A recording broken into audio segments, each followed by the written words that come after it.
Okay guys, I just thought I'd make a short video on my build. I'm building a 1954 Chevrolet, and I just didn't want an emergency brake. I wanted one, but I didn't want the pull handle. So I got to looking around on the internet and found a place called E-stopp. And what it is, it's a worm gear that's electronically controlled, and it tightens up, and as it tightens up, it actually pulls and puts pressure on the emergency brake cables. I've got an up-to-date Willwood braking system with rotors on the back, and when I bought it, it come with the cables, and the cables had to run, could either be used with the E-stopp or a manual emergency brake pedal or pull. So after I got to giving it some thought, I said, I'm gonna give the E-stopp a try. So here's what I did. You mount this thing along the frame rail under the body, and to do so, they give you a cardboard template, which I cut out.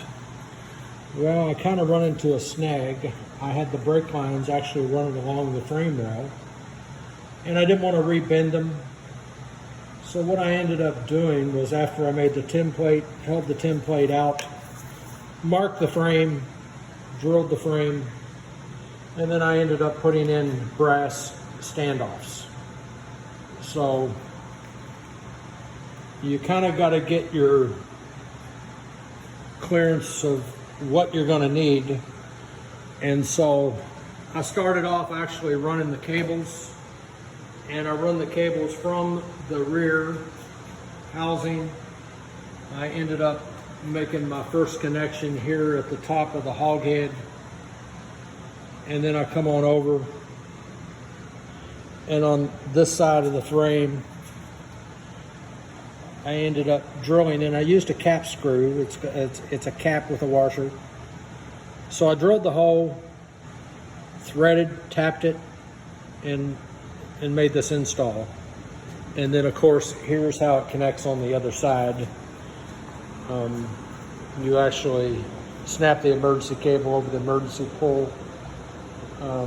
It has drum brakes on the inside of the rotor, and that's your emergency brake. So once you get your cables ran, then you have to find a location for this device. And what this device does, it's the guide and holds the cable in place, and when you pull, that cable pulls through the sheath.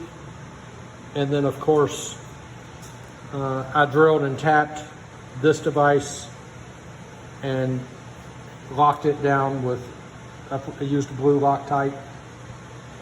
And then from there, I ended up here with my cables. And then I decided, okay, this would be a nice location for the E-stopp controller. And so that's when I taped the cardboard template along the inside of the frame rail here. And that's where I ended up drilling it and installing the standoffs on the frame. So I ended up putting a washer. The frame is powder coated. I didn't want to mess with the integrity of the powder coat. So what I ended up doing was I drilled it, tapped it, and I ended up using a stainless steel washer. And then the standoff, another stainless steel washer on the inside at the top of the spacer, and then another washer at the top where the bolt goes through the E-stopp body. And then put blue Loctite and tighten it down. So then you adjust it. You've got a little device here. You run your two cables, and when your two cables come through the sheath, of course the sheath is not cut to match your specific body.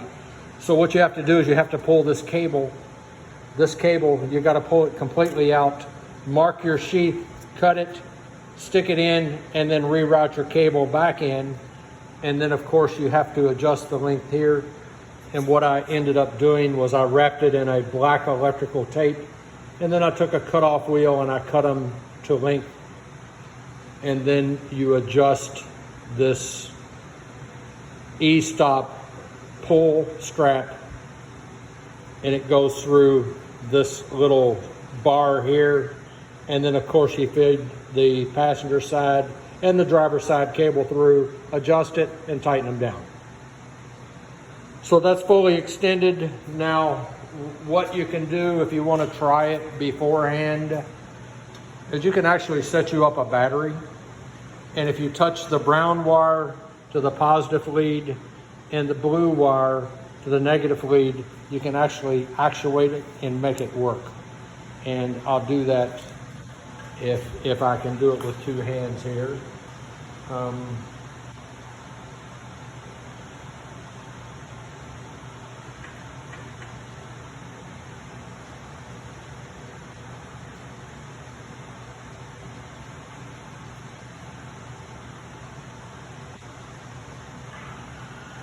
So there you go, you're seeing it actuate.